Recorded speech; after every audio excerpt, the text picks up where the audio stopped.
ಇವತ್ತು ನಾವು ಎಲ್ಲಿದ್ದೀರಿ ಅಂತಂದರೆ ಕೇಳೂರು ಶ್ರೀ ಮರಳು ಬಸವೇಶ್ವರ ದೇವಸ್ಥಾನದಲ್ಲಿ ಅಂತಂದರೆ ಕಲ್ಲುಕೋಳಿ ಕೂಗಿ ಬಸವಣ್ಣ ಎದ್ದು ರಂಗಿ ಹಾಕಿದವಾಗ ಕಲಿಯುಗ ಅಂತ್ಯ ಆಗುತ್ತೆ ಅಂತ ನಾವು ಕೆಲವೊಂದು ಇತಿಹಾಸ ಪುಟಗಳಲ್ಲಿ ಕೇಳಿದ್ದೀರಿ ಮತ್ತು ಕೆಲವೊಬ್ಬರು ಕಾಲಜ್ಞಾನಿಗಳು ಹೇಳಿರೋದು ಕೇಳಿದ್ದೀರಿ. ಕೈವಾರ ತಾತಯ್ಯನವ್ರು ಹೇಳಿದಾರಂತೆ ಪ್ರಕಾರ ಇಲ್ಲಿ ದೇವ್ರಿಗೆ ಏನಂತೀರ ಸ್ಥಾನ ಇಲ್ಲ ಅಂತಂದರೆ ದೇವ್ರಿಗೆ ಅಭಿಷೇಕ ಆಗಲಿ ಆ ಥರ ಇಲ್ಲ. ದೇವ್ರು ಬಂದ್ಬಿಟ್ಟು ಮರಳಿನಲ್ಲೇ ಮಾಡಿರೋದು ಬೆಳೆದಿದ್ದಾರಂತೆ. ಆಮೇಲೆ ಇನ್ನೊಂದು ವಿಶೇಷತೆ ಏನಂದರೆ ಚೇಳೂರು ಜಾತ್ರೆ ಅಂತಂದರೆ ಕರ್ನಾಟಕದಲ್ಲಿ ಹಳ್ಳಿಕಾರ ಎತ್ತುಗಳ ಜಾತ್ರೆಯಲ್ಲಿ ಲಾಸ್ಟ್ ಜಾತ್ರೆ. ಮಾಗಡಿ ಲಾಸ್ಟು ಅಂತ ಕೆಲವರು ಹೇಳ್ತಾರೆ. ಮಾಗಡಿ ಅಲ್ಲ ಲಾಸ್ಟು, ಇಡೀ ನಮ್ಮ ಕರ್ನಾಟಕದಲ್ಲಿ ಹಳ್ಳಿಕಾರ ಎತ್ತುಗಳ ಜಾತ್ರೆ ಲಾಸ್ಟ್ ಜಾತ್ರೆ ಅಂದರೆ ಚೇಳೂರು ಜಾತ್ರೆ. ಮಾಹಿತಿ ಅದ್ರ ಬಗ್ಗೆ ಯಾರೂ ಕೊಡ್ತಾ ಇಲ್ಲ.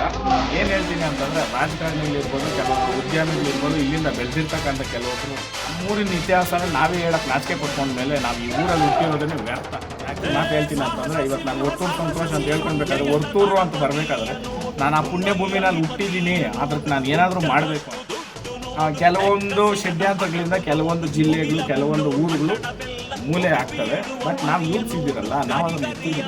ಭೂಮಿಗೆ ನಾವು ಏನು ಕೊಟ್ಟಿದ್ದೀವಿ, ನಾವು ಹುಟ್ಟಿರ್ತಕ್ಕಂಥ ನಮ್ಮ ಊರುಗಳಿಗೆ ನಮ್ಮ ಊರ ಹೆಸರು ನಾವು ಹೇಳಕ್ಕೆ ನಾವೆಲ್ಲ ಈ ಸಲ ಚೇಳೂರು ಜಾತ್ರೆಗೆ ನಾನು ಬರ್ತೀನಿ. ಸಪೋರ್ಟ್ ಮಾಡೋಣ ದಯವಿಟ್ಟು ಎಲ್ಲ ಯುವ ರೈತರು ಹಳ್ಳಿಕಾರರಿಗೆ. ಜೈ ಹಳ್ಳಿಕಾರ.